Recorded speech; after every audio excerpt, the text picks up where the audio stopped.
What is going on, ladies and gentlemen? Welcome back to The Fringe, and welcome into another live stream as we spend our Sunday evenings here doing the weekly wrap. I hope you guys have all had a great weekend and hopefully not got as much sun as I have, because boy, it burns, and well, just like the rest of the country, it's on fire.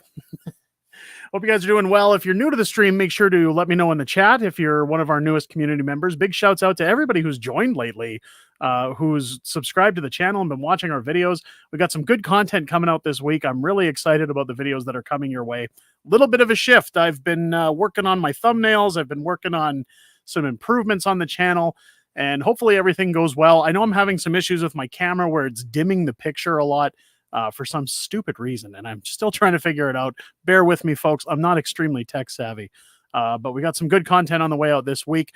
And one of those videos is going to be talking about tomorrow, the fires that are going on in Kelowna as well as Hawaii, and maybe what the link is going to be to that and why I think those things are going on. But again, if you're new to the stream, folks, before we get started, I'm going to get caught up with the chat. Make sure to give us a shout out. Let us know where you're watching from and if you're new. Let's get this party rolling, shall we? Trudeau Zakami's jumping in. He's here. Welcome into the stream, Trudeau Zakami. FJT yelling freedom. How are you doing? Welcome into the stream. Sylvana Kingsland. I hope we see more resistance this time. We can't comply our way out of tyranny. I'm assuming she's talking about the topic of the video, and we are going to get into that. Sylvana, welcome into the stream. I hope I'm pronouncing that properly. Mystical saying, I won't mind seeing Ottawa get the torch if that happened. Well, there you go. Patty Nelson jumping in. Patty, welcome into the stream. 30% will be all in for mass and lockdowns. 30 will go along to get along. 30 will be hell no. 10% will be forget it. And divide and conquer continues. That's true. I guess one thing that you talk about often and that people don't really understand the term of when they think about these kind of topics is Machiavellianism, which is exactly what I feel the government's playing here, which is where if, say, for example, you had Batman and he paid the villains of Gotham to go terrorize the streets, and then he comes out looking like the hero when he rounds them all up and takes them away after people are demanding some kind of solution. It's kind of what the government's doing here, where you set a fire to a building out back, come around front and sell them the fire extinguisher that not only will they take whatever you'll give them, but they'll thank you at the end of it for fixing the problem that you created in order to get their approval and their likings. And that's exactly what I think is going on. So tune in tomorrow morning. I've got a very in-depth video talking about, again, the fires in Hawaii and now how they're moving into Canada.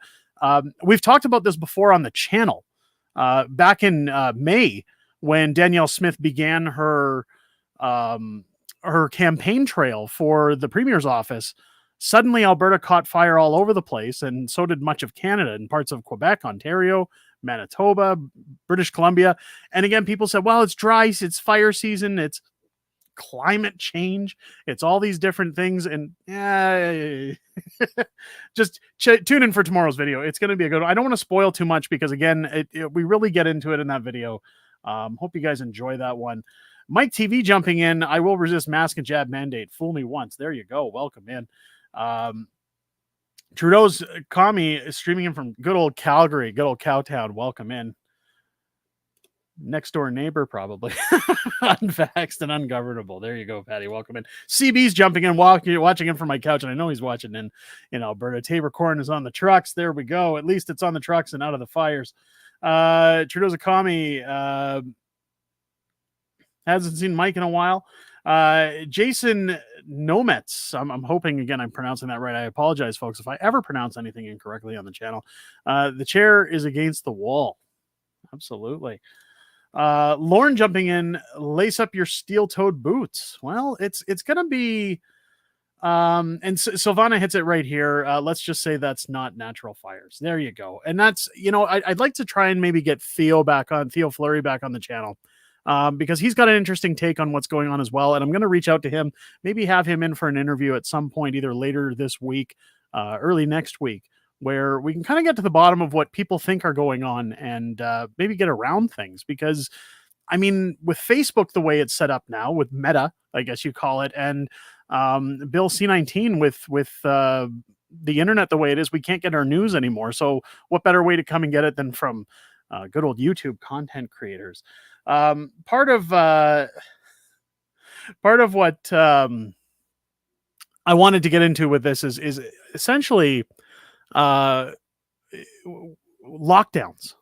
The fires we're going to get into in tomorrow's video, but lockdowns. I thought lockdowns were a thing of the past. I thought that we were through COVID. And it turns out that, again, I don't pay attention to these mainstream prostitutes unless I'm doing a video and I need to look for some form of material or look at what I'm going to be doing videos on for the week. But Viva Fry, a good old friend of the channel, Viva Fry, has pulled up some interesting tweets because, again, I don't really look on a regular basis, but he's done his homework. I know Alex Jones did a video over the weekend stating that TSA had linked rumors that they have been told that an unknown TSA agent has come out stating that they have been told by the Biden administration that come October, they're going to start re-implementing masks for travel, that they're going to start putting sanctions in place again because of a variant from Canada, a COVID variant from Canada.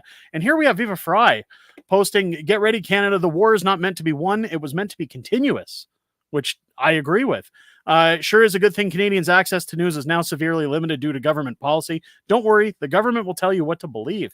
And of course, we can see on this image all of these CTV and global news stories, all these paid prostitutes that are putting out here, new COVID-19 variant has emerged. Here's what we know about EG5 so far. The date of this article was August 7th. Global news, August 17th, a week later. Surge of new COVID-19 cases in Canada due to EG5 subvariant.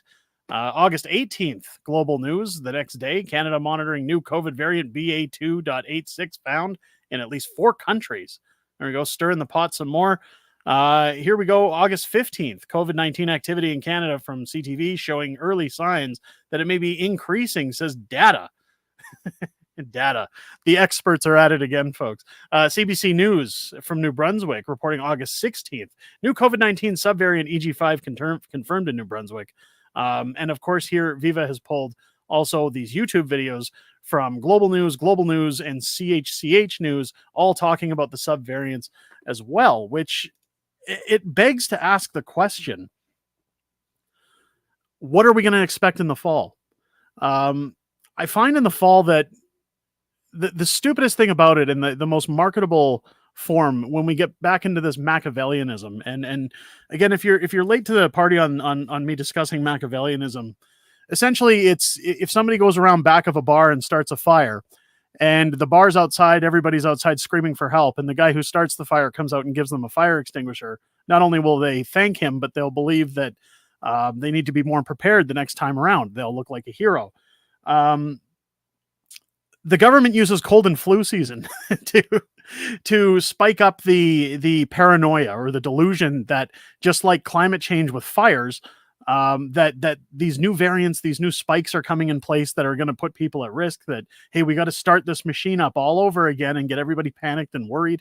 And I mean, I don't know if it's going to fly. I think somebody mentioned it earlier, and sorry, I'm misplacing because I did read the comment where they said 30%. Patty mentioned that. So I do think we'll have around a 30% in favor of masks and lockdowns because those are usually the leftists. We'll have another 38%, which is usually, I find, the seniors. Anybody seniors, baby boomer generation, of course, will go along to get along because they don't want to start any kind of controversy or controversy, as Jimmy Fallon always says. 30% will be hell no, which, again, more our crowd. 10% will be like, forget it. And Divide and Conquer continues. And that's kind of the problem, is that it's a smoke and mirror show. And it's going to be interesting. It's going to be interesting to see if they can convince people to stay in their houses again. I think they're going to have a hard time for 2 reasons. The economy's in the toilet. When Justin Trudeau locked down the economy in 2019 or 2020, I guess in the spring, the economy was moderately stable, I'll say. It wasn't in the best of shape, but we weren't, like, sure, the Liberals were spending, they were out of control, but we weren't in a position where interest rates were stupidly high, where people were losing their jobs. Of course, people were told to work from home for so long. I think now, when you look at the paranoia and the delusion of companies that tell people get the jab or lose your job, The amount of people who haven't, I know my wife is paranoid because, of course, we're untouched in this house, and we're going to stay that way.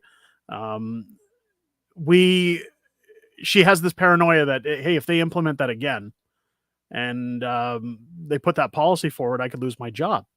Well, that becomes a reality. However, I don't think it's going to happen, only because I don't think you're going to get as many people going along with it as you did before.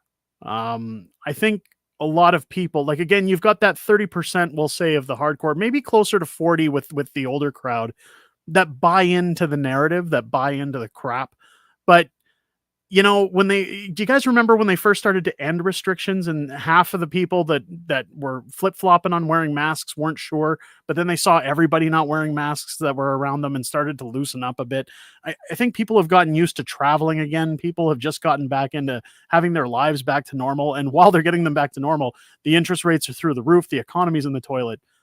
I don't know if you're going to have as easy of a time convincing people that they're going to need to batten down the hatches, so to speak. But let's get caught up in the chat. I can see the chat scrolling here, and I don't want to miss too much. Sylvana coming in. We won't comply, never again. Absolutely agree. It's back. Lauren Yorger coming in. Lauren, welcome into the stream. Trudeau thinks he's a real wit. Well, he's half right. Yeah, he's definitely a half wit. Trudeau's economy's coming in from Bowness. Nice. I was just actually by Bowness the other day with that new expansion of the ring road in Calgary. Looks like it's ready to open anytime soon, which is going to be a great help for me over in the south end of town. Can't wait for that. But Bowness is a great community, and hey, you're right by the Bow River. That's awesome. Liars and propagandists defund the mainstream media. Absolutely can't agree more. WEF, WHO, and UN know the enemy. Absolutely. Brian, welcome into the stream.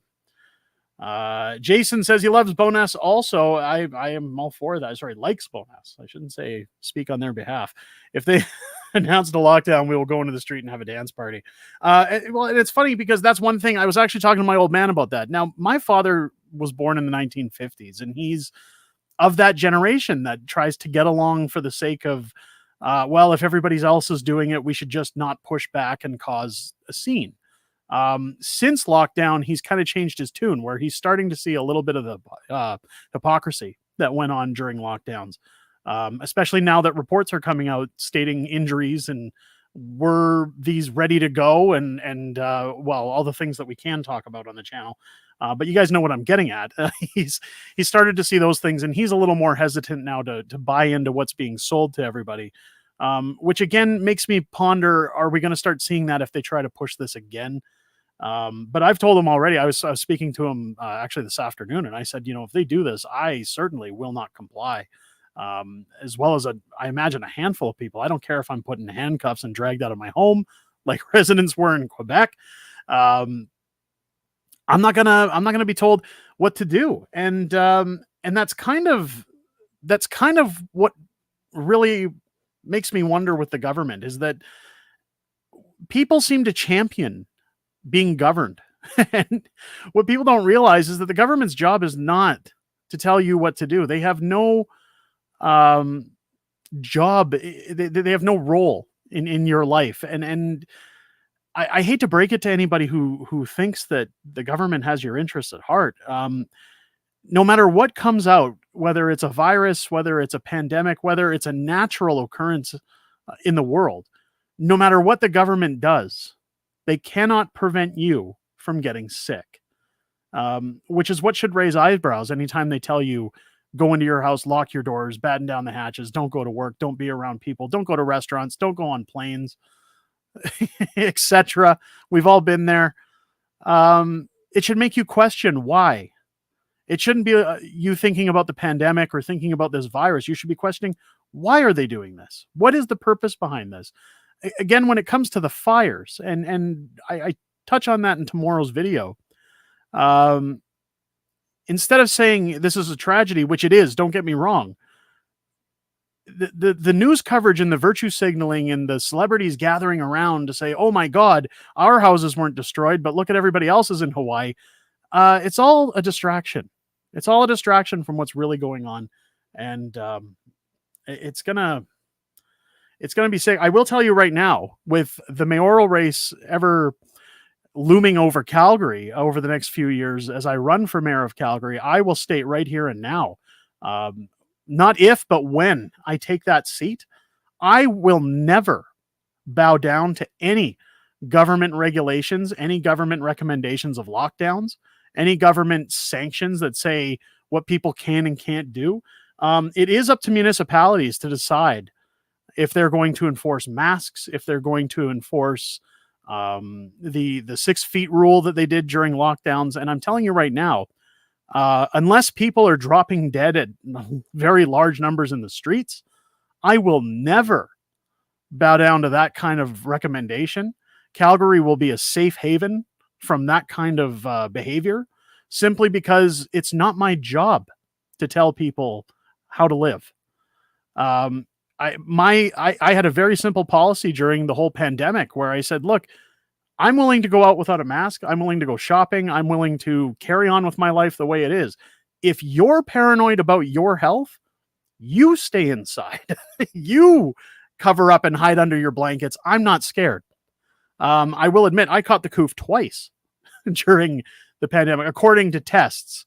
And while it kind of sucked, and I don't know if I've been that sick in my life, it was just really a bad flu and I got over it. I don't understand. I get people who have immunosuppressiveness or anything like that. Any illness can be damning on them, can be deathly for them. It can be a risk. So I really don't buy into that argument, only for the fact that the common cold could put those people in the hospital, not just a pandemic. So let's continue on catching up with the chat. I'm sorry, guys, I got rambling there. Imagine not gazed and still alive. Can you say the same? FJT says he doesn't trust Viva. That's okay. That's all right. You're entitled to your opinion. As soon as they impose the restrictions, we'll have another convoy. Well, hey, I'll call Tamara. I don't know if she'll be as eager to jump in a truck, but hey, that's okay. Bogcat. Sorry if I'm not pronouncing. I know I'm not pronouncing that right. Not this boomer. There you go. Welcome into the stream. Brian saying the UN wants to erase all human rights. Makes sense considering our charter and the US Constitution has been destroyed. Welcome to the ESG era. Absolutely. However, again, Brian, at one point where I'd say I think that's changing is, again, when you look at the Bud Light and Target situation in the US, people are really starting to wake up and people are starting to say enough.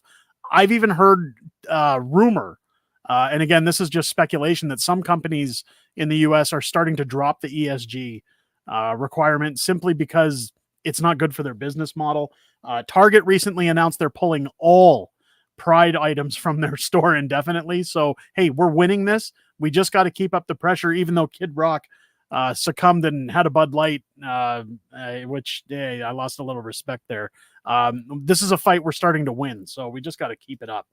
Sylvana coming in. I'm a boomer. I won't go along with it. Good for you. Ain't no secret jumping into the stream. Welcome in. The new WHO pandemic treaty gives the power to WHO to usurp our charter rights. It won't be pretty. Absolutely.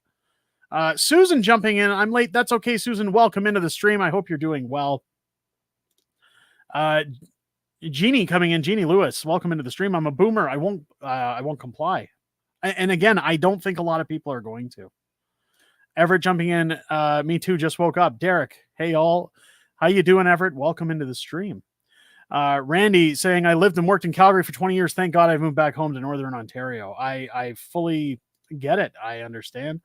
How much did you all like being in the largest human drug trial ever? CB, you nailed it on the head.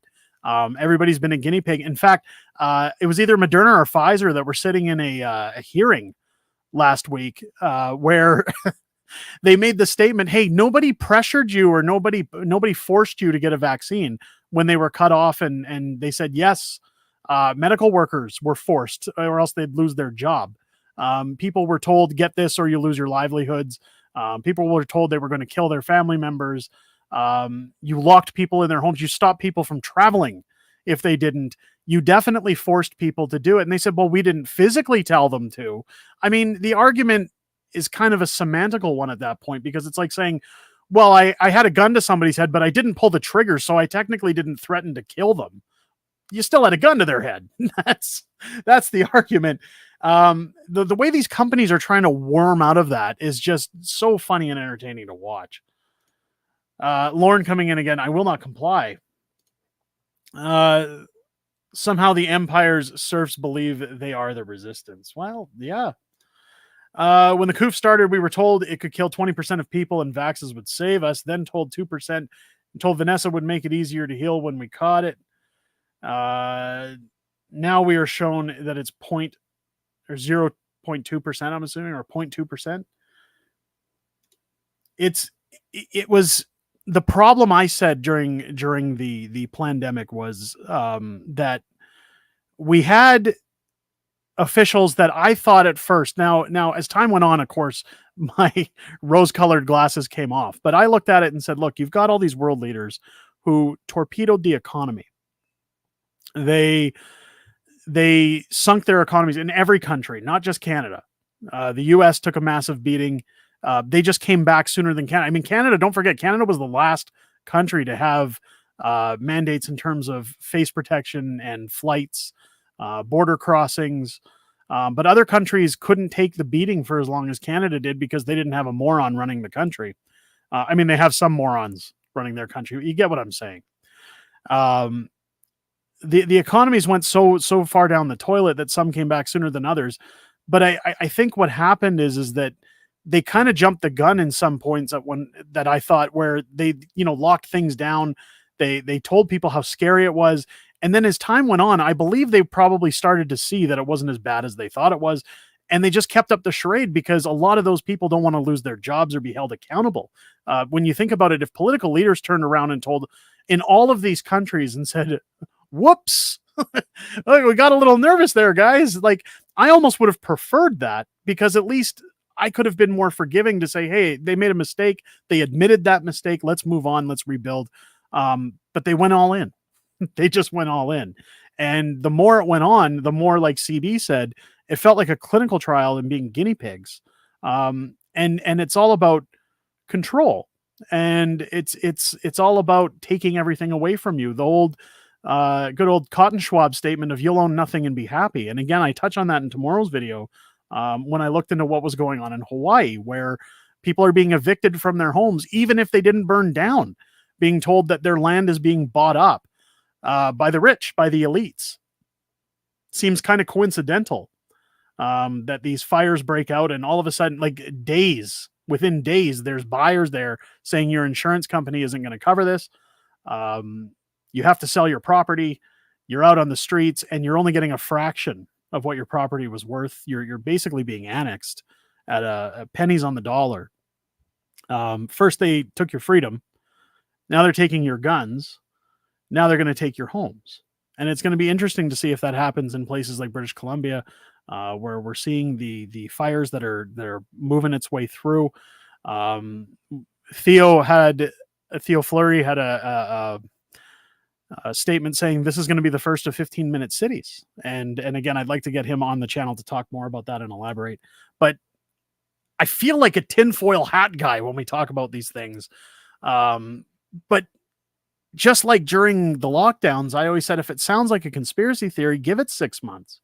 Because these days, in these crazy times that we live in, it almost seems like that's actually what's happening, is that the things that sound the most crazy are usually the things that tend to happen. I've heard saying this government makes me sick. I can't agree more. Canadian Trucker Convoy showed us the truth about the jab, mask, and mandates and lockdowns. It broke the back of the government lies. Absolutely. Anyone that forces people to comply were never the good guys. Well, never. In fact, while I've got it up, let's. I do have a mention of this tweet, in the video tomorrow, but we'll talk about it a little bit here on the channel because it was such a well put together and well said tweet. Friend of the channel, Clyde Do Something, and very good friend of mine, tweeted out about these fires last week with, oh geez, why is the screen flickering? There we go. In 1933, National Socialists set fire to the Reichstag building, blaming a Dutch communist in an attempt to take control of Germany. In 2023, International Socialists set fire to the forests, blaming climate change in an attempt to take control of the world. And of course, we see here the fires that are raging on in British Columbia. It couldn't have been more well put than that. Clyde, definitely a wordsmith and somebody who gets the point across in this very amazing and well put together tweet. If you guys are new to the channel, if you don't follow Clyde Do Something yet, head over, drop him a subscription over on his channel. Puts out some amazing content. I'm sure he's going to have a lot to say about this stuff in the coming days. Also check out his merch that's on the way. I usually we don't have sponsors on this channel, but oh, hold on. I got to put that on pause there. We don't have sponsors on the channel, but hey, you know what? Clyde really has some cool merch coming out. I've been on his back for ages saying, I want to buy something with your logo on it. So keep an eye out for that. It's going to be great. I don't know if he's got the store up yet. I know Friday he was still waiting for the clearance, but keep an eye out for that. I can't wait to get my hands on some of that stuff. And we'll probably do a giveaway on the channel. We'll give some of that away here to try and kind of show everybody the quality behind what he's done. Truth be told, I may be making a switch with some of my merch just to the manufacturers that he's using because, boy, they put together some really good stuff. Wonder if the Kool-Aid drinkers will be hit more or less. I don't know. It's going to be interesting. It's going to be interesting. Lane coming in. Danielle Smith is standing up to Ottawa. Good for her. Yes, and that's one thing that I've loved since all of this. Even though she had a picture with Chrystia Freeland and everybody lost their minds over the weekend because Chrystia, of course, was in Alberta talking to people about the climate. Look, what you have to realize is that's a formality. Anytime Danielle Smith has to pose for photos with these people, she can't say, I don't want to see them. I'm not going to take photos with them. And there's a certain way that you have to behave in politics. If I won the mayoral race in Calgary, the only person I would ever say no to is Justin Trudeau, or any Liberal caucus member. And I do that to make a statement. It wouldn't be out of spite. It wouldn't be, in fact, I shouldn't even say that because you know what? I'd almost like to sit down with Justin Trudeau just to look him in the face and say, why? Like, I think it'd be more interesting just to hear the excuse, because if he sat down with me as a city official, he wouldn't just get up and leave the room. And I think I'd almost like that conversation. I would almost like to take a dig at him for half an hour, for however long he would be willing to sit down and talk, but at least one meeting so I could, put through my discrepancies to him. So I'd probably take that meeting. I shouldn't lie. However, when Danielle Smith takes these photos, that's her job as the premier. She has to. It's a formality. She works with the feds, and while she's fighting with the feds, she still has to keep up her I guess you could say job duties.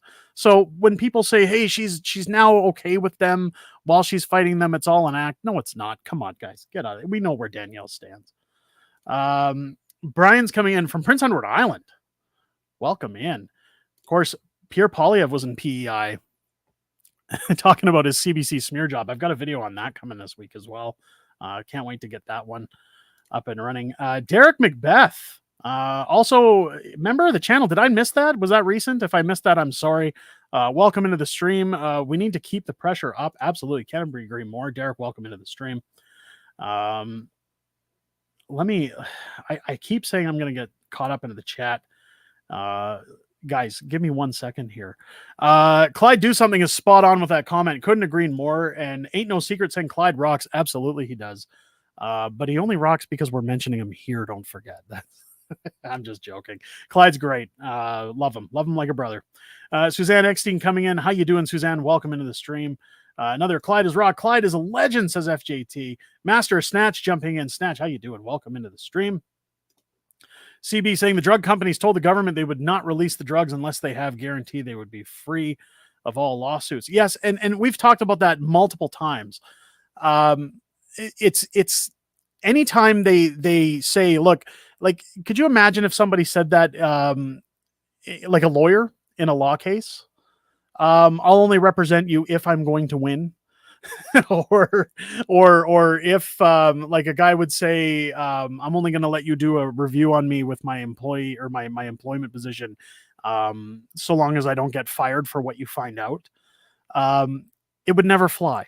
It would never fly. And that's the first thing that should have made people nervous, which I'm not sure why it doesn't make more people nervous.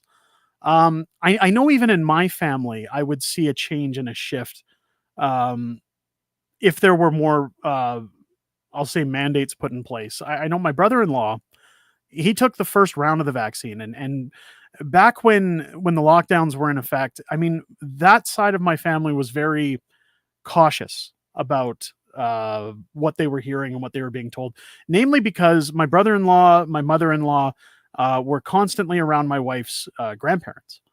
My mother-in-law moved to a small town to look after my wife's grandparents, her parents.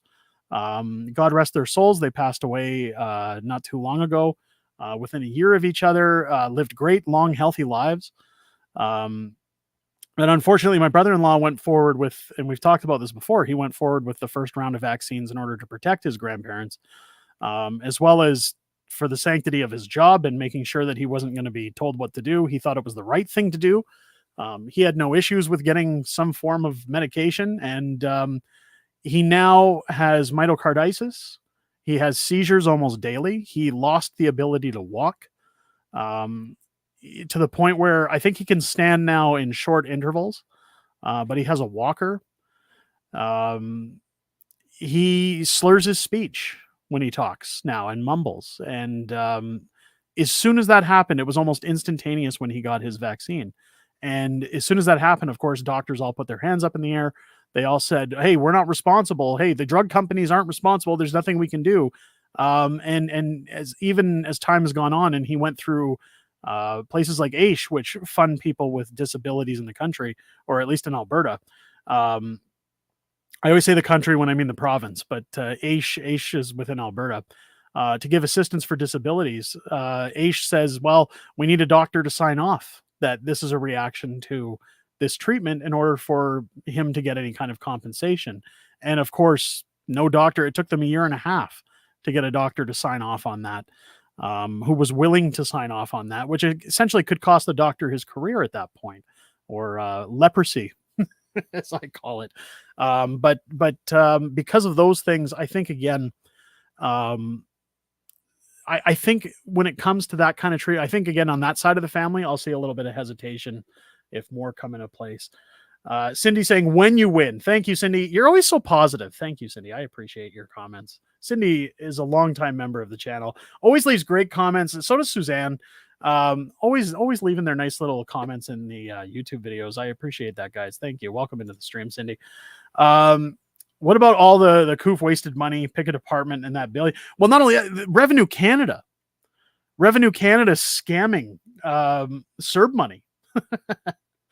It's FJC says it'll cost you. We'll get to that in a second, because boy, do I have a story for you guys. Pierre was coming to my hometown, Campbell River, tomorrow for a Bring It Home rally, but had to cancel because BC declared an emergency. That's unfortunate. That is unfortunate. Guys, we're almost caught up in the chat here. Sylvana, I have one question. Why isn't Danielle Smith speaking out against false imprisonment of the Coutts 4?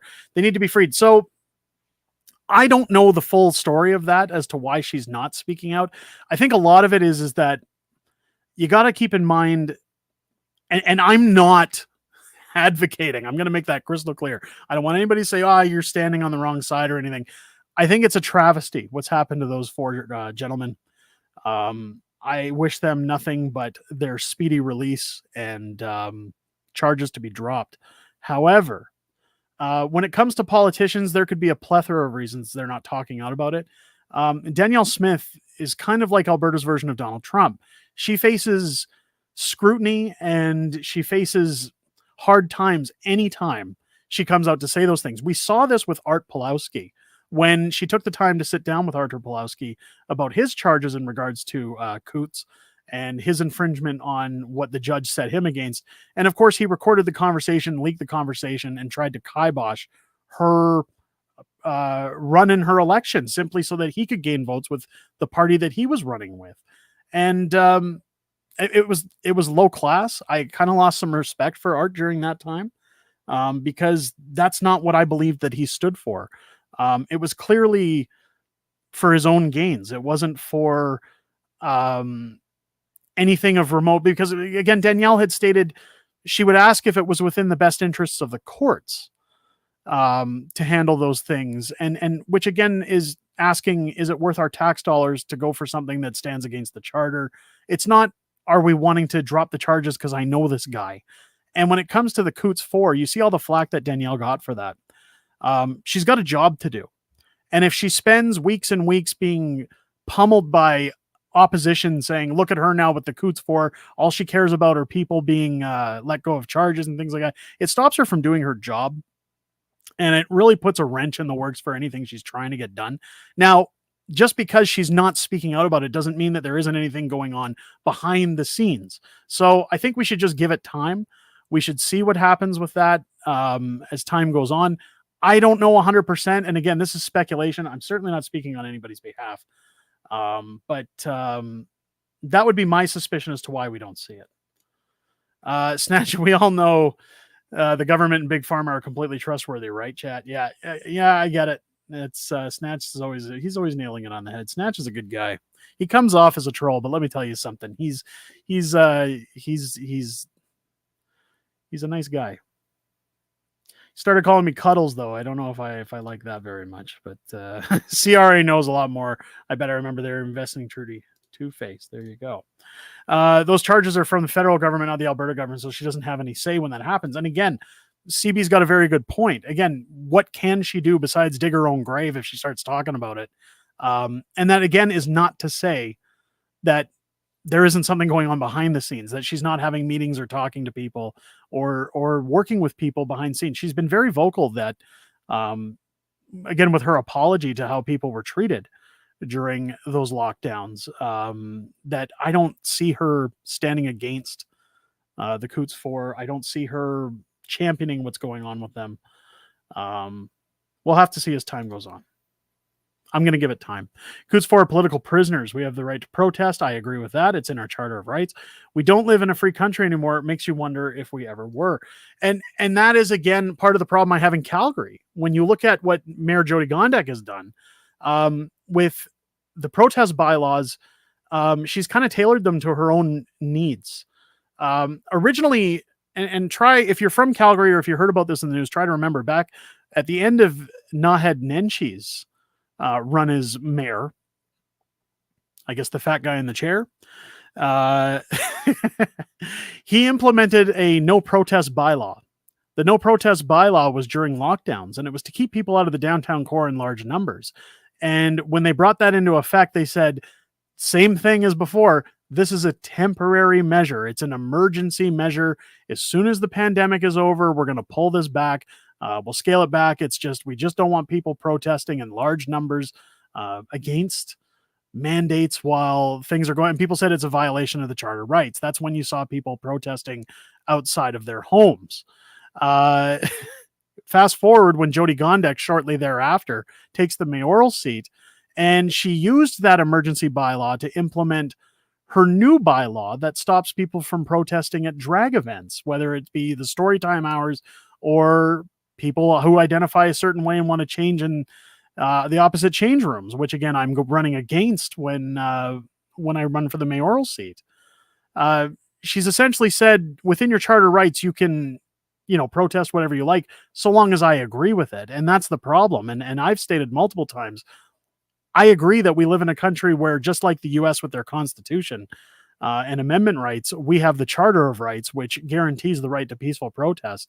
And even if somebody wants to protest when I'm mayor, something that I disagree with, they're free to do so long as they're doing it in a safe and proper manner. We're not all going to agree with each other at all times, but it's important to remain aware that everybody in this country has a voice and they have the right to use it. And whether you agree with them or not, it's I'm a troll. Well then, Derek, you are a political hobbit that's trolling. Well, that's fine. Hey man, I'll get my my socks off and go everywhere barefoot, and I'll be a tiny little hobbit. I'm definitely the right height for it, that's for sure. So hey, I'll take that. Don't worry, I'm from the government and I'm here to help. We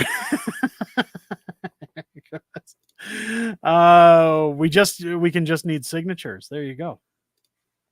What do you think about the 1 million person march on September 20th? I think it's great.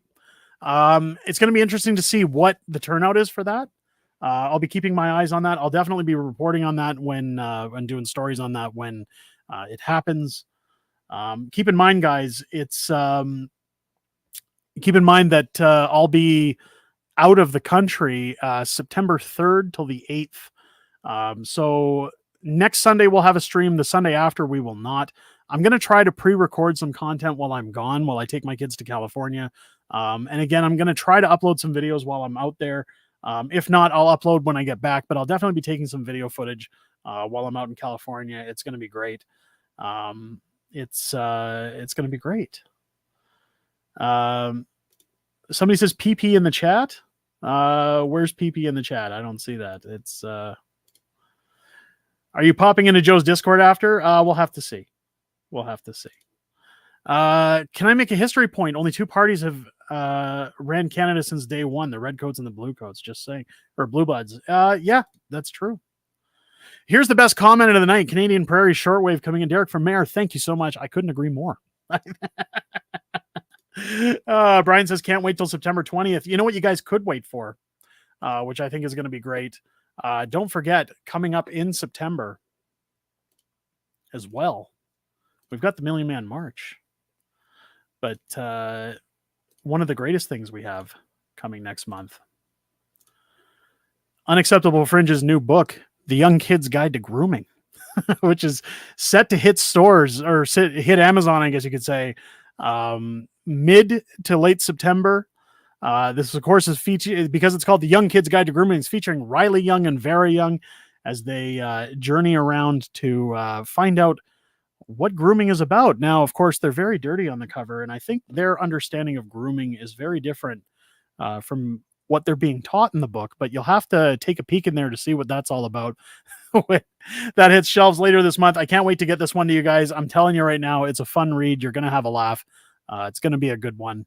I know some people have had a free preview already, and they're absolutely loving it. So I can't wait to bring this one to you guys next month. I'm looking forward to it. Keep your eyes peeled. Again, I'll be announcing a definite publish date as soon as we know that it clears the censors, and as soon as we know that we can actually sell it to you guys. And then we've got another project in the works that'll probably be arriving sometime in spring of next year. That's going to be a little bit of a change from what we normally do, but it's still going to be fun nonetheless. And I'll be discussing that at a later date. And Greg Mossner coming in. Trudeau's coming. I mean, Trudeau's a commie. I'm in agreement. There you go. House of Commons back on the 18th. And that's going to be interesting. A lot of people have been talking about a fall election. I don't think we're going to see a fall election. The reason being is that with the current polls, I don't see Trudeau giving up his power. We know he's not going to win that election if he takes that chance. I think he'll resign. I think we're going to see him resign at some point in the near future. Again, I've got a video coming out this week talking about that. So keep your eyes peeled for that one and why I think he's going to step down. It's going to be great. Cindy said she's excited for the new book. I'm glad. I hope it does well. This one's going to be a little different for us because we're getting out of politics, and we're kind of trying to get into outside the Canada market, so to speak, and see where we can leave our mark. And again, our books, while they've been political satire in the past, part of the reason we formed these books was to kind of poke at the things that nobody wants to talk about and have a laugh at those people's expenses. So that's kind of what we're trying to do here, is find something that, you know, people are talking about, something that concerns people, and something that's seen as offensive that, well, I find pretty freaking funny. So we'll not the grooming of children, but that I find funny in the sense that well, there's a lot of laughable tropes about those people. So we'll be bringing that out. And just a reminder, a portion of the proceeds of every sale of that book, of course, are going to be going to we pulled it up last week. I feel bad because I've said the name so many times, and it's got a lot of C's in it, and I sometimes forget, but it's going to abused children in Calgary. I'm going to be donating to that foundation to help children who are victims of abuse. So make sure to pick up your copies, buy copies for friends as gifts. We'll be doing everything we can to help those kids. And I'm looking forward to it, because when it comes to our materials, it's always funny to have a laugh, but that is one thing I don't find funny, is the way children have been treated throughout the last couple of years. I mean, don't get me wrong, children have been abused for a long time, but over the last few years, when we talk about gender ideologies, blockers, the drag stuff, the way schools are performing, I really wanted to make a statement here and put something forward for kids. That being said, I'm going to try to price this book as low as I can so that, again, we get that portion of profits in these struggling times. The more affordable we can make something, the better. So I hope you guys are looking forward to that. It's going to be great. It's Trudeau's a commie. Did anybody see Clyde's video? Trudeau running from the people. I saw it. I caught it. I try to watch all of Clyde's videos. I would recommend the same. Again, if you guys haven't seen Clyde do something before, go over, subscribe to his channel, show him some love. Tell him that we sent you. But most of all, go check out his content. The guy, I can't praise him enough. He does fantastic content. And again, I'm looking forward to that merch, Clyde. Let's get it out. Let's get it going. I want a hat. Trudeau, you must know he doesn't have any friends. Absolutely. I challenge political leaders here to book story time on the CBC to read those filthy books to their consultants in front of children. So far, no takers. Go figure. There you go. David Brewer, good evening, Derek. Watching from the U.S., waiting for your book. David, welcome into the stream. I am so glad to hear that. I can't wait to get some books into the U.S. Of course, we've done Let's Go Brandon in the past, which was kind of a test book for us when we got into political satire. But this one is definitely tailored to everybody, while the rest of our books have kind of been kind of convoy related and government related. Really looking forward to bringing those through. I know I've been talking to a few channels in the US about getting on there to maybe talk about these books. Really hoping that we can kind of put our foothold in the US, because I love traveling to the United States and would love to do some touring around there and do what I can to promote that new book. So I'm glad you're looking forward to it. I'm looking forward to bringing it to you. And I think you're going to have a great time with it. I just noticed your sub numbers finally went up. There's no possible way you're not being suppressed by YouTube. You should have 50,000 by now. I know Canadian content on YouTube. Patty, thank you for the compliment. I really appreciate that. I'd love to be at 50,000, but yes, we've been climbing up. We've been growing our small fringe minority here on the channel. I definitely go out of my way to make sure to mention that I'm very grateful for everybody who not only watches these live streams, but everybody who joins our channel with a membership. That's always helpful, because again, we've got some changes coming to the channel in terms of some graphics this week and some upgrades. And anytime I'm bringing in finances on YouTube, it's always going back into the channel. So I'm very grateful for everybody who supports the content on this channel. It's not for the benefit of filling a bank account. It's for the benefit of telling me that people enjoy what I'm doing. So thank you for that. And thank you to everybody who's been here from the beginning, as well as everybody who joins now, by hitting the subscribe button. It really keeps me on the track to say that this is the right thing to do and the right place to spend my time. So I really appreciate that. So thank you for the great comment there, Patty. Really appreciate that. We have one single problem. As long as Ontario and Quebec vote left Liberals, there's nothing we can do. We need to convince the East. I think we've already convinced the East. Canadian Prairies. I think we're gonna see some changes if an election is called. I just don't know if Justin's ready to give it up. Derek, we like you. Thank you, Lauren. Welcome in. I'm not sure what that. I'm assuming that's a emoji that's just not showing up for me in. It's not showing up in my stream chat. But hey, there we go. I hope it all lines up for by vote day in Calgary. I hope so as well, Patty. Thank you again for the great comments. We like that you scare Trudeau. I like scaring Trudeau. I think that's great. Brian, thank you for all that you do. Hey guys, I appreciate that. I certainly don't need the praise, but thank you. I do appreciate that. Justin Trudeau, I mean, I've talked about it before, but I think the funniest day of my life was when I went to the House of Commons and he saw me and got up and left. I guess I got my pound of flesh out of him. I didn't know that he knew my face. I knew he knew about my books. And I'll tell you, the reception I got at the House of Commons from those that invited me was amazing. I never felt more welcome in my life and appreciated, other than from my YouTube community, of course. But definitely on that level. And to go through everything I went through during the pandemic with my kids, even thereafter, I can tell you part of the reason we won't comply if more lockdowns come into place is I look at my children and they have I guess you could say social issues. They're scared anytime they hear about anything going on in the world because they think everything's falling apart. And we tried very hard during the pandemic to convince our children this is all just smoke and mirrors. There's nothing wrong. You don't have to worry. But when they have to cover their faces all the time and live a certain way, they start to get scared. They're young. They're manipulative. So to see Trudeau get mad and leave, I took that as a win. And I wake up with a little bit of a smile every morning, knowing that I affected his day. It's Justin's in my closet and refuses to come out. I think he's in the closet, and I'm questioning if he's going to come out of the closet sometime soon. Speaking of that, it's Theo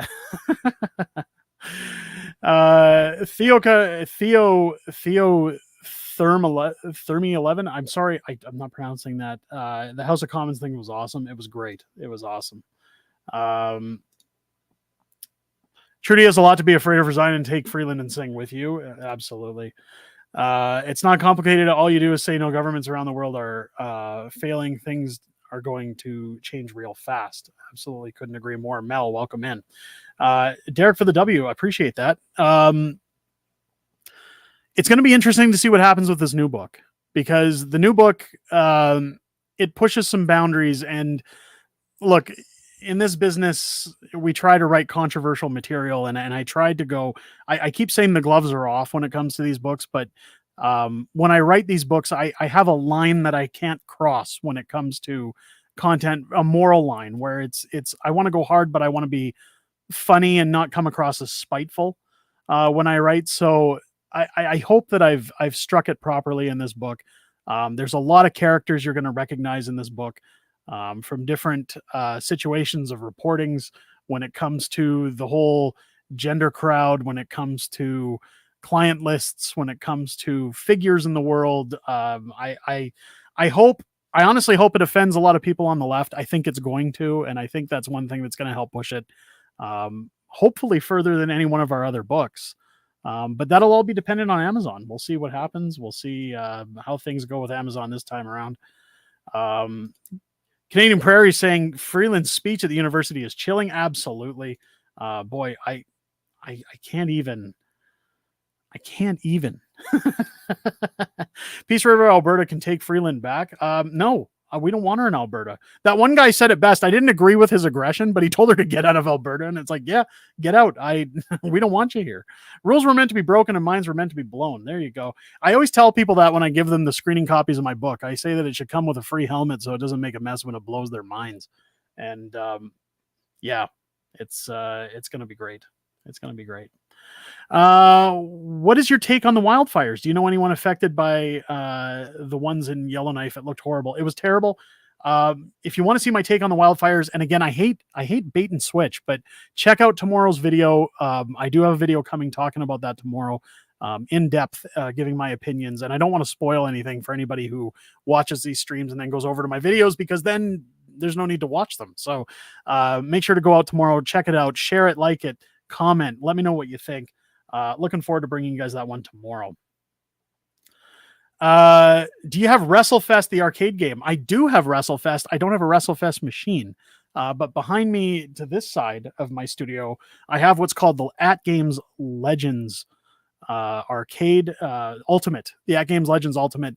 And it has actually, unlike these 3/4 scale arcades, it allows you to add a USB drive of an image called CoinOps, which essentially gives you thousands of games. I keep telling anybody, if you ever want to get just one of these machines for your own home, you can get it now. I believe they're on sale for under $1,000. And it comes with a 24-inch monitor, which is bigger than these ones, the 3/4 scales. It plays Golden Tee, it plays WrestleFest, it plays everything on those. To get an all-in-one at that price is pretty unbelievable. I definitely say if you're going to get any of those arcades, the At Games Legends is the one to go with. If you're in Canada, the Brick sells them exclusively, and I can't say enough good things about them. You may be able to find one for less on Marketplace, but I would definitely recommend them if you're a fan of arcades. And again, it's only one machine, so it doesn't take up a ton of space. But the control deck has the 2-player six buttons on each control. It's got the trackball in the middle and 2 spinners, so you can kind of have the best of all worlds. Fantastic machine. I can't say enough good things about it. So many come to Canada to escape socialism. Now they're pushing for it. Well, and that's another problem. I was in Clyde's Friday night stream talking about it. One of the biggest problems we have in this country is immigration, and it's stifling to me that Pierre Poilievre doesn't want to talk about it.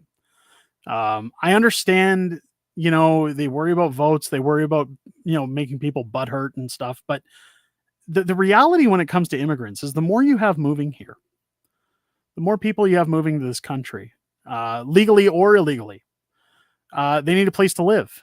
And we can't constantly house them in hotels, paying for them off the taxpayers' back. Don't forget, they get tax benefits when they come here for the first couple of years, which again falls onto the regular Canadian taxpayer. But people who like home builders right now, they're not building houses because of the current market situation. So we're running out of space to house people. So not only is our economy in the crapper, but we're going to be stuck holding the bag for these folks that essentially don't have anywhere to go. And that's a huge problem. That's a huge problem in this country. When you look at the illegal crossings, if you want to talk about somewhere like Roxham Road, and it's something that I mentioned again in Clyde's stream on Sunday or Friday, Roxham Road says that 500,000 people annually cross illegally into Canada. So that's 500,000 people that we pay for to be in hotel rooms in Niagara Falls and Montreal, waiting trials to see if they can stay. 500,000 people is 1/3 of the population of Calgary. So I looked at that and I said that to my wife. I said, if you took those numbers for 3 years, that would mean every single person you pass by in Calgary would be an illegal immigrant after 3 years. Could you, every 3 years we add that many people to this country? You need places for them to live, or you need to tell them you can't come in. People hate when you're real like that, when you say those things. Trump got a lot of flack when he talked about building his wall, but it had to be done. You have to address it. It's just part of it. I know if I wanted to move to the United States tomorrow, it's not as difficult as it used to be because they want people to come and pay into their system, but there's a process. There's a process to wanting to migrate to another country. You have to do it legally. I think what Pierre needs to do if Pierre wins that election is he needs to put his foot down and say, we're closed for now. We're going to fix our problems here first. We're going to fix our GDP. We're going to fix our economy. We'll still bring in immigrants, but they're going to be severely reduced, a fraction of what they are. And once we get back to normal, then we can talk about bringing people in. And as far as places like Roxham Road, you should have people with guns and cuffs saying, get out. You're not coming across here. The governor of New York or the mayor of New York, I can't remember which one it was. I think it's the mayor of New York who was putting people on buses for Roxham Road that had migrated up from Southern American countries. Why isn't somebody from Canada talking to them and saying, knock it off? Like it's a huge problem. We need to address it. What about people's homes that are burning down and the fires everywhere? Where do they live? Yeah. I love immigrants that come to Canada and contribute. Immigration has to be done right. And that's what I'm getting at. And that's what I stated in my comment on Clyde's channel. I'm all for migrating to another country. My father was an immigrant. My father came here from Scotland, but my father came here originally when he came to Canada. I always joke that he married my mom in order to stay, but he came over here on a scholarship to play soccer or football, I guess, as they call it over in Europe. My father was drafted for a professional soccer club, so he could have made hand over fist when it comes to his career. He went semi-pro, and he was brought over to represent a Canadian team. He was supposed to be here long enough in order to gain some form of status to play for Team Canada in the Montreal Olympics of 76. And unfortunately, that didn't go through. He wasn't able to play or compete. But while he was here, I always say before he was sent back, but it's just a joke. While he was here, he met my mother and, of course, got married and decided to stay. But my father built a business here over the years, and that he's developed into quite a successful little mini empire for himself, that draws in six figures every year. And he's been quite successful, but he's contributed to the Canadian tax system, and over the 40 plus years that he's been here. And I'm all for that. I think that's a fantastic thing to do, so long as you're willing to do the work, be a part of society, and conform. Now, my father was under a lot of scrutiny because he carried his British passport up until, I think it was roughly about 10 years ago, 15 years ago, when he switched over to a Canadian passport. He officially became a Canadian citizen, and I was very proud to see him do that day. Because again, if I moved to Europe, or if I moved to America or anything like that, I don't know if I'd ever want to get off my Canadian passport, because despite my feelings of the current landscape of Canada, it's still my home and it's still my country. So I'd probably want to remain a Canadian citizen with landed immigrant status. So it's tough to say, but I fully agree with that comment. Country without a border isn't a country anymore, and I agree with that. I totally agree with that. 170K, they want another 30K by 2030 here. Can't be done. You actually need a healthy vacancy rate. Does that make sense? Absolutely, it does. That's a great comment. Roe came here to have anchor babies. I'm assuming you're talking about War Campaign. I don't talk about those guys on this channel. We talk about reasonable YouTubers here. Are they still a thing? I don't know. I haven't watched War Campaign in ages. Yikes. When they get jobs, the desire they contribute even more. Absolutely.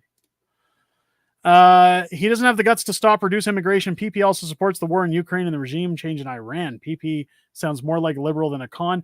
Well, and again, Mike, I understand that take, but when it comes to that, I kind of try to look at it and say, is this him playing the game, or is this what he's really going to be like? I like some of the things that come in. In fact, I joked with my wife the other day about him running, because she said the same thing. Do you think he's going to stand behind his campaign promises, or do you think we'll see more scandals? And I said, look, if he gets rid of the carbon tax, that's going to make my life more affordable. I'm going to be able to live. He could have 6 scandals a year at that point, and I don't care, because my life is more affordable. However, that doesn't mean I'd let him skate on 6 scandals. But it's just, when you look at what we're currently in, it's not that, he's the golden child. It's that life would be better than it is now. And that's kind of all I want. We'll have to see. We'll have to see what happens. We'll have to see. Funes agreeing and add that list, despite all the rhetoric and Hunter's firearms, there's no word of revoking the restricted firearm licensing and theft, let alone personal defense. And Funes, we've talked about that before. And again, I agree, but with his stance, it would look very hypocritical for him after touting over and over and over again, taking firearms away from hunters was wrong. That if he didn't reverse it or get rid of it altogether, I don't think that would sit very well. He'd sit to one term as a prime minister. So again, I think he almost has to go through with revoking that or amending it in more words. Canada's worth fighting for still. I agree, Lauren. And that's part of the reason I've decided to run for mayor. That's one of the things, is that I've had opportunities to leave. And part of my problem is that I love the city I live in. And I've said, I don't want to leave. If I did leave, it would only be because I just can't take it anymore. It has nothing to do with my love of this place. And I've said, if I pack up and leave and everybody packs up and leave, it's never going to get any better. So let's make a change and kind of get it back to the way it was. So hopefully that fight goes through. Hopefully that goes through, because God damn it, the city needs some changes. It's too bad. I actually went to Sylvan Lake over the weekend. I took my kids out tubing on a boat, on a speedboat over the weekend. And while I was in Sylvan Lake, my mother-in-law, who lives in Sylvan, once again showing me a lot of real estate up there. And I love Sylvan Lake. I'm originally from Winnipeg. I grew up in Winnipeg, And one of the areas out near Lake Winnipeg is called Grand Beach, and Sylvan Lake reminds me a lot of Grand Beach. Spent a lot of time at Grand Beach as a kid, but it's a beach town up at Sylvan where, yeah, the tourists come in the summer and it kind of ruins the experience. But I like the look of the town and I like the small town vibe and feel. And I can tell you right now, very tempting to pack up and move out to Sylvan Lake with my family. I definitely like my kids to be raised in a smaller town. But my problem is that I've been in Calgary since 1995. And part of the reason I've never left is because I just love this city. Again, if I ever packed up and moved to Sylvan Lake, it would only be because my wife wants to be closer to her mom. I have no desire to pack up and leave Calgary. So, as tempting as it is, it's hard to look at that and say, I could probably have a better life where I own my own boat. I have a Sea-Doo. I can spend my summers out on the lake fishing and just kicking back and having fun. Or I can continue to live in a city where I'm, given a 4% increase on my taxes every year, where the services don't work, where people are getting mugged on a train, where my kids are going to schools that are teaching gender ideologies and puberty blockers. And now their schools aren't doing that yet, but you get what I'm saying is that when you compare the two, it starts to sound better.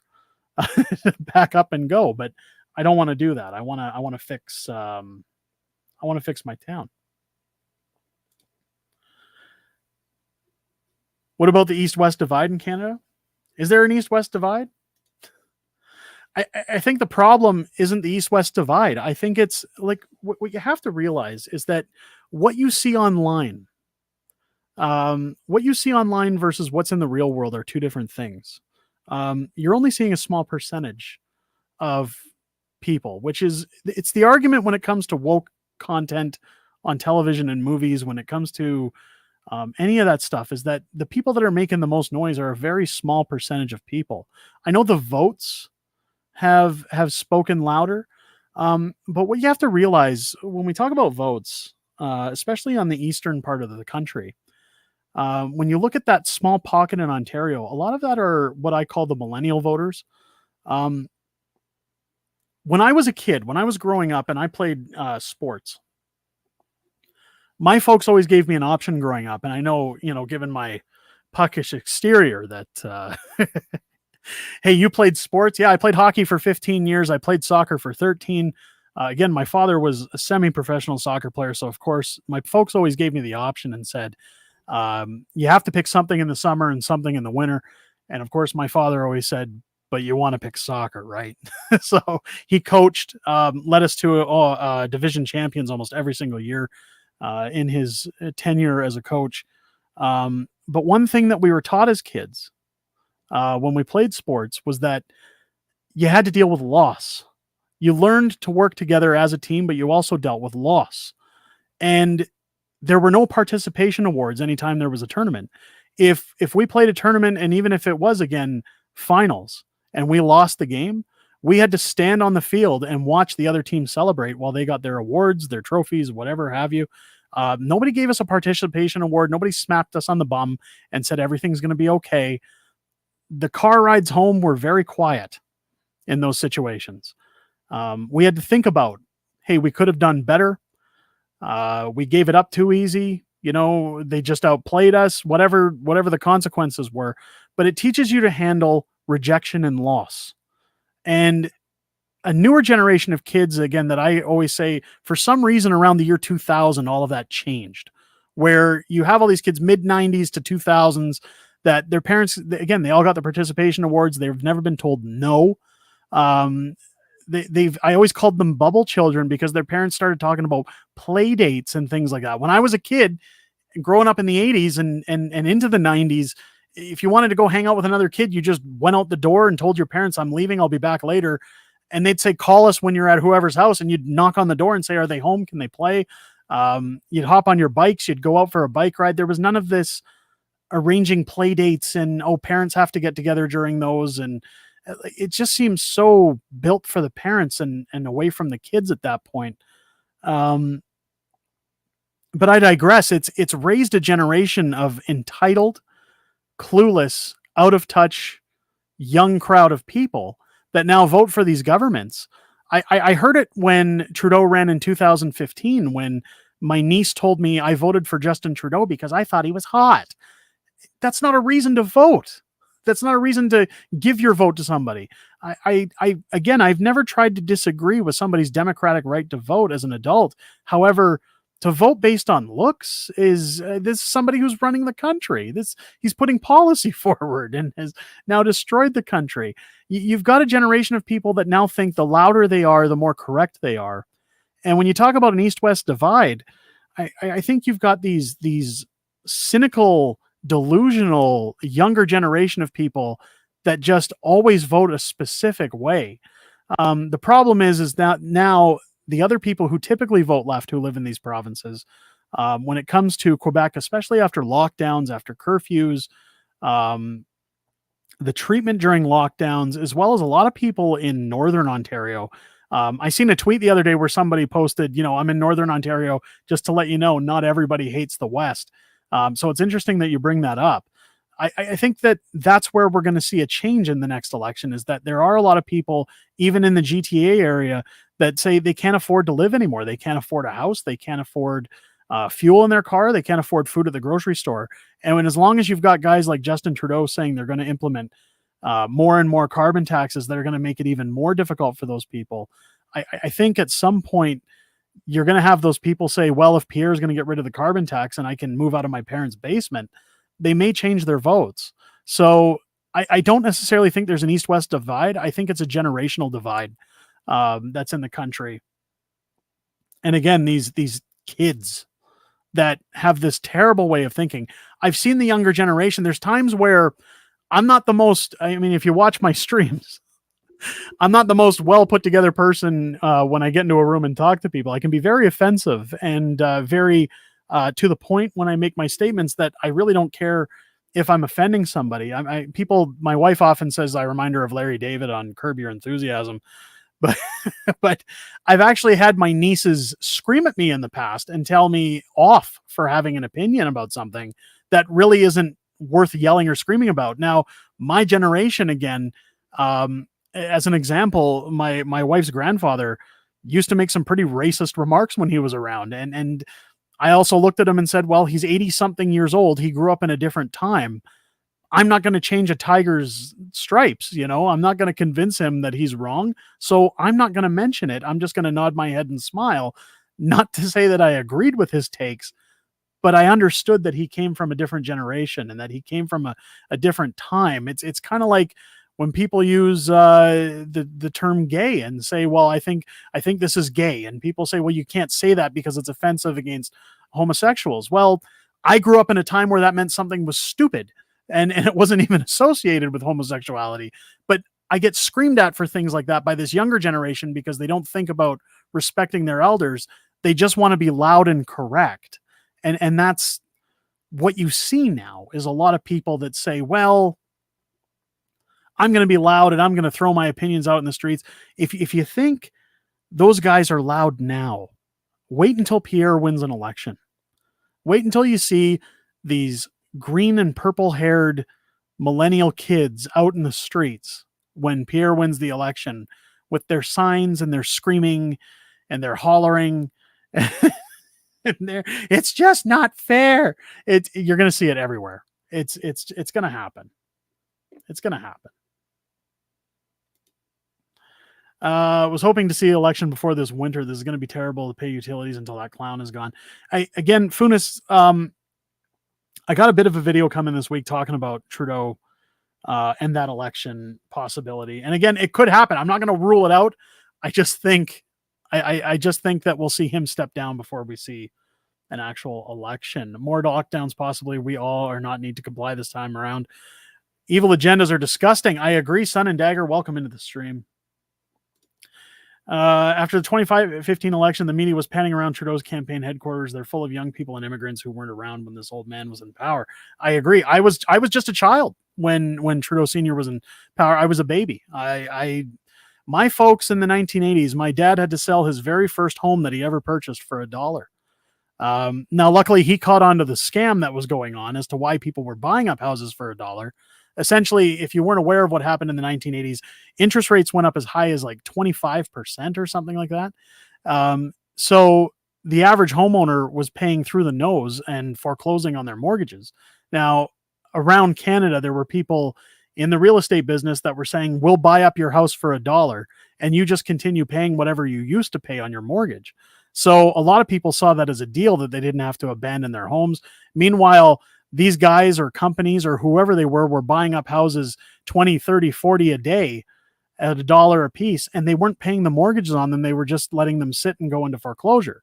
So at that time, foreclosing a house would take about 6 months. So for 6 months, those guys were taking monthly rent after monthly rent after monthly rent. And when you're acquiring 30, 40 houses a day, it all adds up to millions and millions of dollars. So even if your credit is destroyed, you're laughing all the way out of the country. You can essentially just pack up and leave. So my old man caught on to what was going on. He stopped paying his rent. And some guys came to the door apparently one day looking for money. And he opened the door with a bat and said, "You're not getting a dime." They never came back.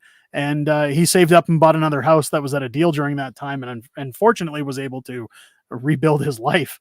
But during that time, again, I was between the ages of 2 and 4, so I didn't have to deal with Trudeau Sr. all that much. But scary time. Bog saying, in my time, it meant being happy-go-lucky. Absolutely, absolutely. Our tent city had just begun 3 years ago here. Had to call Premier Dennis King here to get warned about XYZ, Lazine, and the fentanyl. The mayor of Charlottetown brother assaulted our minister of housing. That's terrible. That's terrible. Inflation's too insane. I'm scared, to be honest. I hear you. I absolutely hear you. And that's, again, when we talk about the fires and we talk about, again, in the US with these developers seizing up the properties of people who weren't even affected in those fires, saying that hey, the government's buying back this property and you got to get out. I mean, it makes you wonder, is this all part of the plan? It's, again, let's get our tinfoil hats on, guys. Let's call Alex Jones. But I mean, if it walks like a duck and talks like a duck, you know what I mean? Like, it's hard now, after everything we've seen over the last few years, to rule it out. I've said it multiple times to my wife. I feel like I'm living in a crazy world. We are, but you know what I mean? Like, it's something out of a movie. It's things I never thought as an adult I would ever have to face. It's crazy. Timo jumping in. How do people know they have the COOF? They get tested. Otherwise you get a flu and treated. So, well, that's my, that's my thing. I've asked the same questions. Does it ever step to getting rid of the middle class? Absolutely. Absolutely. I've said it before. My wife's scared that, you know, if they were to implement lockdowns, it's not a matter of what's going to happen to us. It's what's going to happen to her job. Does she go in tomorrow and they say, hey, you have to have the poke? And she says, well, I'm not going to get it. And loses her job again just because the government wants to take more than they should. It's crazy. It's crazy. The old Trudeau hated the West, and so does his stepson. Yes. In fact, there's interviews of Trudeau bad-mouthing Alberta before he was prime minister, stating that we're inferior, that we got to go. He was all in favor of Quebec. And the problem with Trudeau is, again, he's done the damage that I think Easterners are starting to see and open their eyes and say, we can't, even if they like him, they're looking at it saying, we can't do any more of this. It's just gone too far. I keep relating it back to the Bud Light and Target situation in the US. I think that it's just getting to the point where people are saying, hey, enough. I think we're going to see Trudeau get pulled just like Target pulled their Pride merchandise. I think he's over. I think he's done. Stick a fork in him.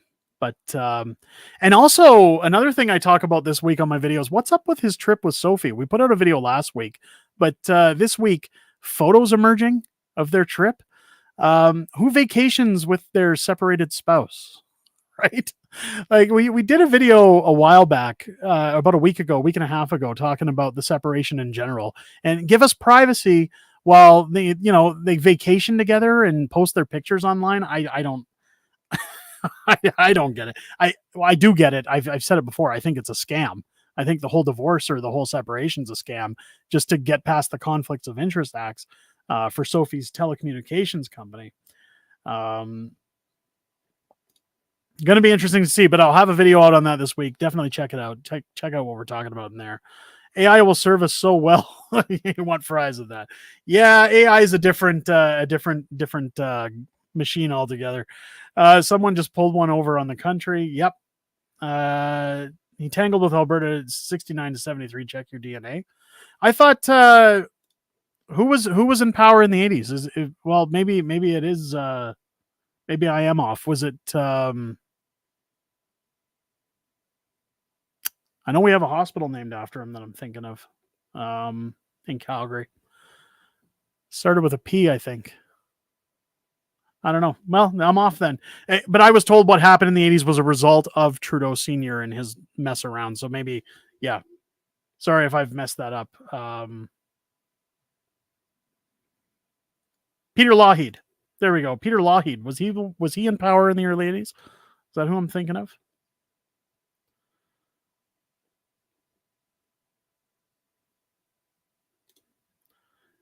There's talk of a spring election after the riding shuffle. NDP will lose seats and something Jagmeet will finally break the coalition. Again, it's all rumor and speculation at this point. I mean, I could say I think it's going to come. They'll announce it in December or they'll announce it in March. And I'm not saying you're wrong. I'm just stating that I honestly think before we see an election, I think we'll see Trudeau leave. I think that's going to, because the Liberals stand no chance with him at the head of the party. None. I know people seem to think Lougheed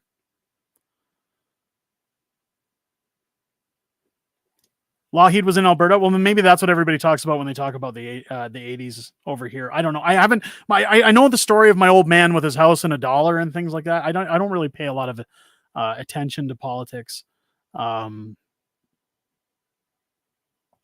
at that stage of the game, just because I was a kid. I didn't. No, Brian Mulroney became prime minister later. Mulroney was mid 80s, wasn't he?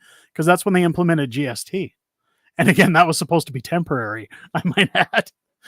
That's another good old temporary, just like income tax. Here's the real question: would you trust AI governance over a proven track record of corruption? No. Have you seen Terminator? I wouldn't trust AI with anything. I don't want Skynet. Nope. No thanks. Didn't they say China was interfering since Mulroney? Oh, China's been interfering for a long time. The problem is money. You can follow the money with any of these politicians, and even Stephen Harper is blamed for those things as well. They all have involvement. They all have to work around each other and things like that. But when it comes to corruption, I just don't think it's gone as deep as it has with Justin Trudeau. Is the problem. If you're interested in what's going on with China, one of these great people to follow, if you're over on Twitter or X or whatever they call it these days, Andy Lee. Andy Lee has a lot of coverage on the China debacle that's going on right now, and a lot of the interference, a lot of the people that are working, I guess, under the guise of the Chinese. Definitely somebody worth following. Check out Andy Lee. She's got some great stuff. It's Mulroney was 84-93. There you go. Libs are paying high costs too, and they don't like it. That's where we all agree. Yep. It's so, and that's, my old man was saying that's part of the reason he doesn't think we're going to see those lockdowns, is that, well, these countries have to focus on the economies because they've put them in the toilet. And I don't know. I think they just don't care anymore. I think, it's going to be interesting. It's going to be interesting to see. It's going to be interesting to see where we as a country head and where we end up. It's there's Mystical. I was in one of Andy's videos back in November. There you go. Well, she's a fantastic person. I had the pleasure of sitting down with Andy Lee over the summer. When Clyde was visiting during Stampede, we had Andy over at the house, as well as Marty up north. We all had a barbecue. Got some real good time in talking with all of them. Great folks. Definitely all of them worth a follow over on Twitter or YouTube. Check out their content. Can't say enough good things about Andy. She's really good at what she does. She's really good with her coverage. My dad paying 18% interest rate as a teenager. We never saw our parents because they both worked 2 to 3 jobs. Now it's doing the same. Well, the problem now is that people are working 2 to 3 jobs just just to get by, just to pay the bills, and they've been doing it for quite some time, even before the interest rates were the way they were. And part of the reason, at least in Calgary, that I've seen it is that the jobs aren't paying in comparison to what the economy has. Like my wife's been in her industry for over 20 years. And for the longest time, she was making the same amount of money as somebody who just got out of college. And when you look at experience versus time, you start going, well, you should be higher up the ladder and making more money, not sitting down here with everybody else.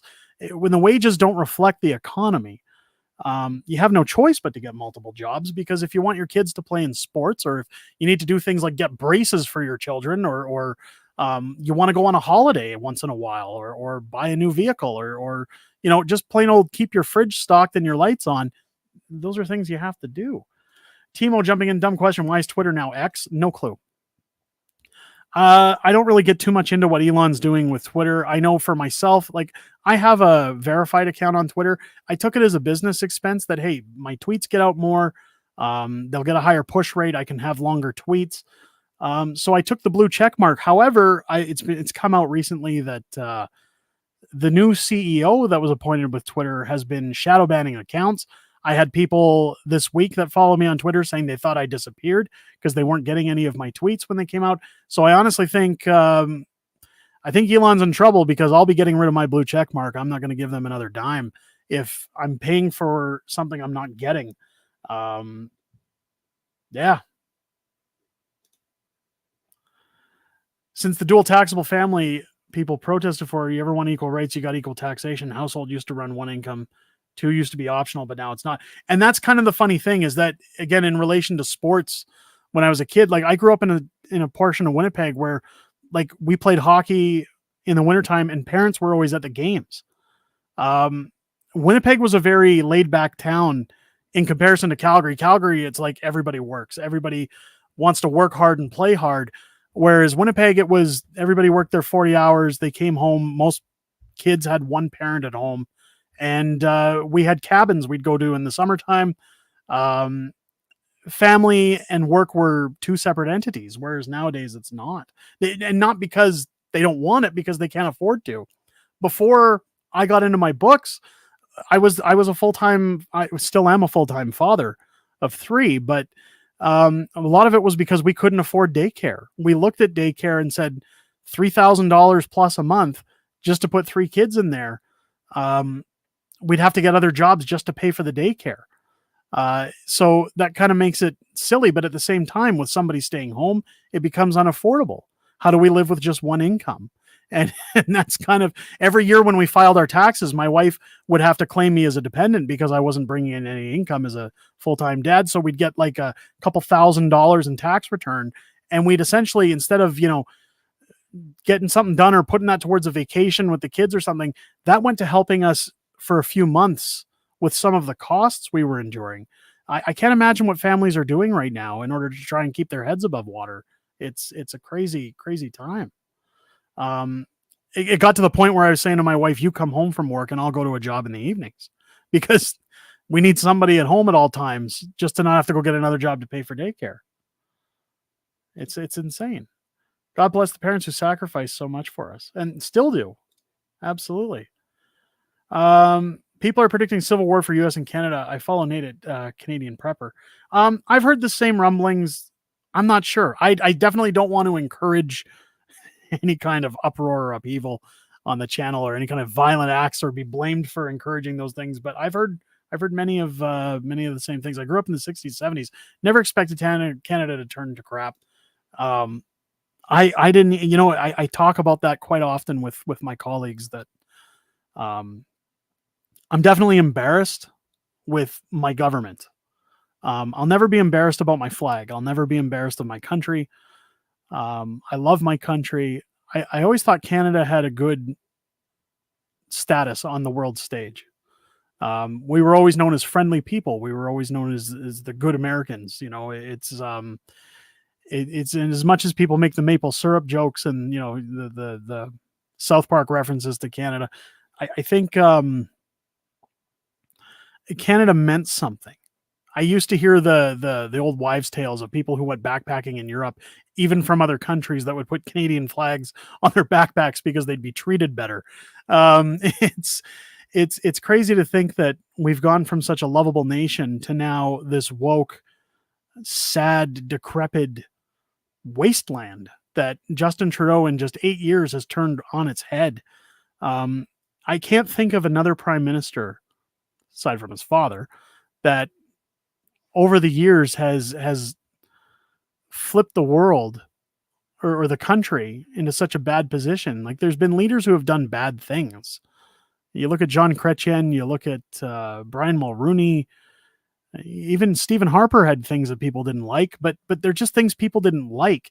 And I think that's part of the thing when I talk about politics today, that you see people more involved in politics today than you did 15, 20 years ago, because now it's scandal after scandal after scandal, and Trudeau seems to continue to skate while dismantling the country. Whereas before, there'd be a policy where people would say, could you believe this guy passed that policy? And people go, what a jerk, and I don't like him.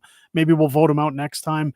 But there was never anything on the scale of what we've seen in the last 8 years from Trudeau. It's scary. Scary. The world changed on 9/11 and never went back. Yeah, I agree with that. 80s guys might remember working all day at our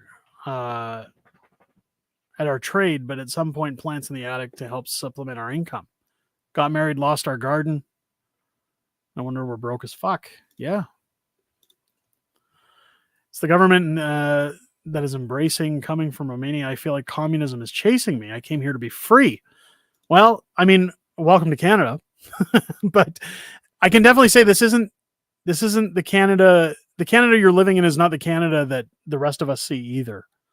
So there is hope, and hopefully that'll change. It is better than Romania, I can tell you that. I've heard stories about Romania, and yikes.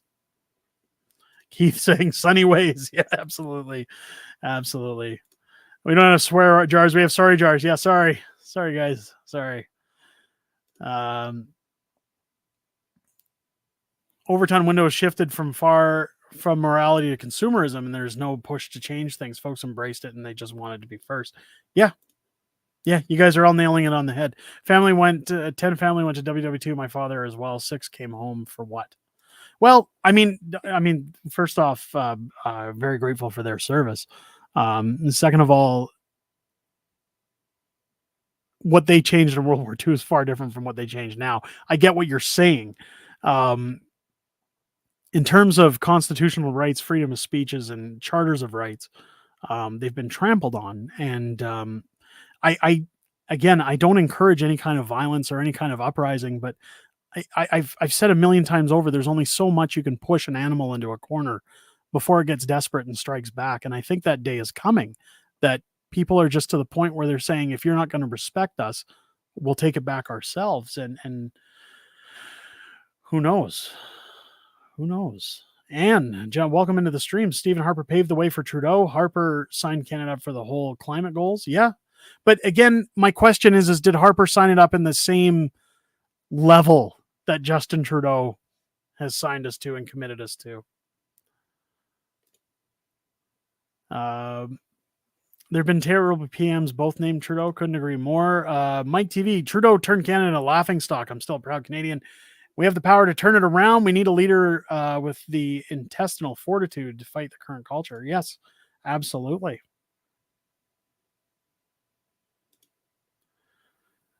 Salute to have served and to our veterans. I couldn't agree more. And that's one thing I wish they'd change in Canada is the respect that we give to our veterans. They seem to get none. That's got to change. That's got to change. Hopefully men become men again. And that's, I think it's all the skinny jeans that are cutting off the circulation. We're seeing these guys get more and more toned down, so to speak. It's apparently misogynistic to be a man these days. So who knows? Who knows? They keep crashing your show on me. Yeah, I hope not. Jeez. Lester B. Pearson was a scholar, statesman, and won the Nobel Peace Prize. Now we have Sock Guy. Yeah, absolutely. Absolutely. Did we fix acid rain or the ozone? No, it's all climate change now. If you stub your toe on your bed tomorrow, climate change. You know, if your car runs out of gas, climate change. The lights go off, climate change. You know, if your kid gets sent home from school, climate change, guys. Come on. Let's get real. Come on. It's climate change. Anyways, folks, we've gone an hour and a half. Usually we only go an hour, but you know what? I've been having so much fun catching up with you guys in the stream tonight, but I'm going to have to call it at that point. We're digging a little too much into the evening. I got to get that content ready to go for you guys tomorrow and for the rest of the week. So make sure to tune in. I do have some great videos coming along this week. I'm really excited for you guys to hear them out and see what I've got in store for you. Again, I don't know what's going on with my camera that it keeps dimming. I'm going to have to look into that. And I know that that's been happening in my videos. So please excuse the technical issues. If it seems it's not your TV that's the problem, I'm having an issue with my camera. I hope you guys had a great evening. I hope you guys had fun here. Big thanks to, 107 viewers. My God. What a turnout tonight. It's been fantastic to see so many people in here. If you're new to the channel, hit the subscribe button. Come check out our content. We've been growing our small fringe minority. I'd like to make you guys a part of it if you're not already. Make sure to turn on your bell for notifications. I will be back next Sunday for another stream at 6:30 p.m. Pacific time, where, again, we'll have a similar type of chat. We'll go over everything that I talked about this week coming up, as well as maybe what we're getting into in the next week. Just a reminder that after next week's Sunday stream, due to the long weekend and being out of town, there will be no live stream on the Labor Day weekend. But I'll try my best while I'm in California again to have some content pre-recorded for you guys so that you can get something from this channel while I'm out of town, and maybe some uploads while I'm gone as well. I'll do my best. Guys, I hope you enjoyed the stream. I hope you have a great, safe week. I hope your week gets a little easier if life is tough right now. Thank you so much for tuning in, everybody, and all the support you give this channel. I'll catch you on the next one. Have a great one.